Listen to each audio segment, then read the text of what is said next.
आदाब, नमस्कार। मैं वसीम अख्तर और आप देख रहे हैं द लीडर हिंदी। यूपी के जिला बरेली में शाम के वक्त रोंगटे खड़े कर देने वाली वारदात हुई है। सिरौली कस्बे गांव इस्लाम नगर दलीपुर में पति ने पत्नी से कहासुनी होने पर बड़ी घटना अंजाम दे डाली। धारदार हथियार से पत्नी का गला रेता और उसकी मौत हो जाने के बाद खुद भी गले में फांसी का फंदा लगा लिया। इससे पहले उसने दोनों बेटों को कमरे से बाहर कर दिया। घटना की सूचना पुलिस को मिली तो खलबली मच गई। थाने से फोर्स थोड़ी ही देर बाद गांव पहुंच गया। पुलिस ने कमरे का दरवाज़ा तोड़ने के बाद फंदे पर लटके पति को नीचे उतारा। उसकी सांसें चल रही थीं।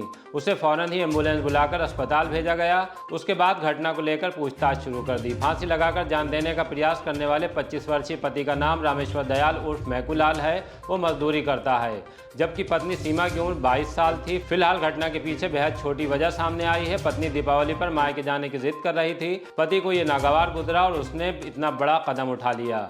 एसपी देहात मुकेश चंद मिश्रा भी गांव पहुंच गए हैं। आइए आपको सुनवाते हैं कि उन्होंने द लीडर हिंदी को गांव से क्या जानकारी दी है।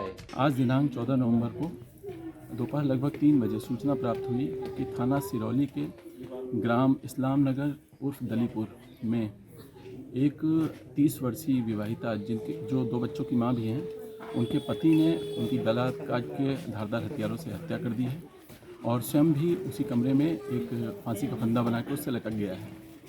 इस सूचना पे तत्काल मौके पे जब पहुंचे हैं पुलिस फोर्स, तो यहाँ खिड़की तोड़ के उस पति को बाहर निकाला गया था और वो गंभीर अवस्था में था। उसको तत्काल एम्बुलेंस बुलाकर रवाना किया गया अस्पताल उपचार हेतु तथा शव को कब्जे में लेकर आवश्यक विधिक कार्रवाई प्रारंभ कर दी गई है।